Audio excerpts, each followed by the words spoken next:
Gracias, Teodoro. Un saludo muy afectuoso a ti, a nuestra audiencia. Buen jueves. Como vimos y estamos todos centrados, la gran mayoría que estuvimos atentos al proceso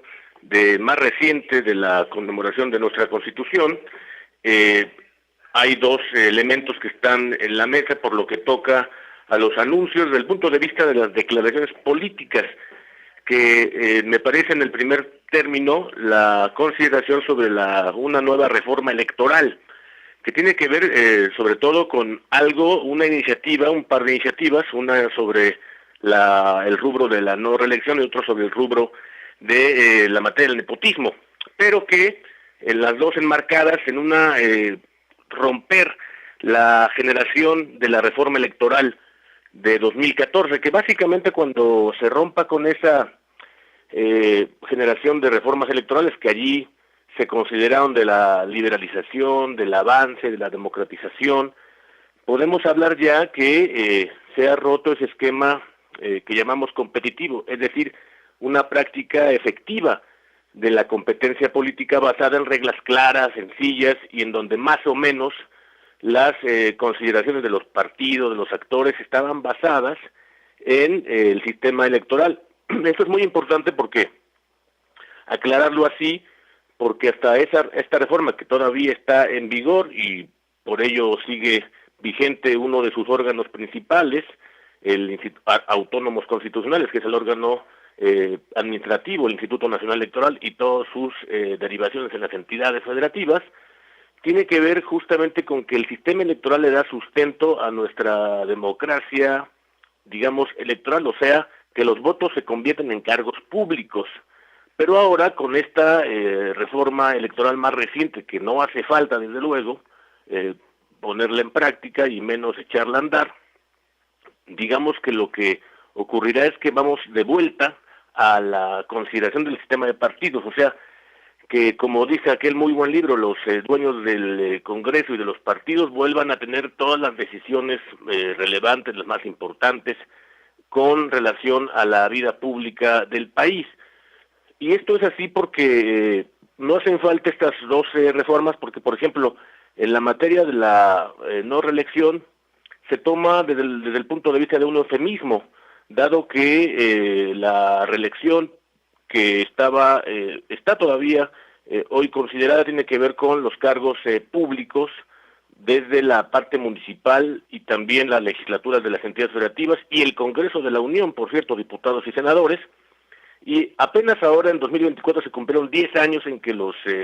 diputados y senadores al Congreso de la Unión, lo mismo que las legislaturas de las entidades y los miembros de los ayuntamientos del país pudieron hacer efectiva en algún tono y medida esa práctica de la reelección, que desde luego tiene varias consideraciones. Destaco dos: una, que no solo favorece la profesionalización al terminar de cuajar la planeación y la programación de todo el conjunto de obras y también de servicios desde la parte básica de lo municipal hasta las gestiones que tienen que ver con la reelección en otros cargos públicos, sino además me parece que el elemento principal está dado en la mesa cuando el llamado a cuentas es posible, cuando los cargos públicos logran extenderse, es más probable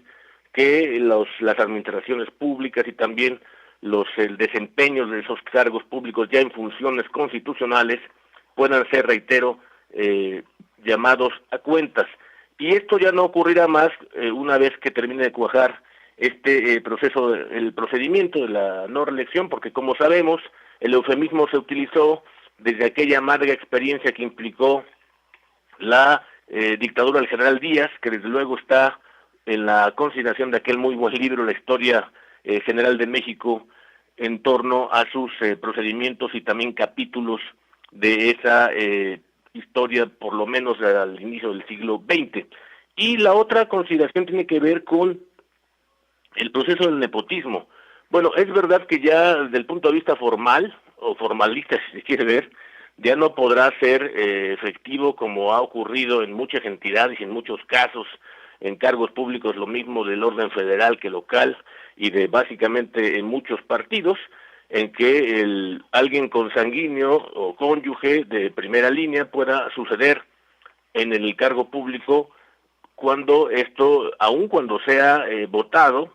y esa consideración me parece que no está desprovista de que pueda seguir ocurriendo, porque reitero que es formalista, porque si bien el procedimiento va a estar allí puesto en la mesa muy rígido, de la literalidad, como dicen en el oficialismo, en Morena, lo cierto es que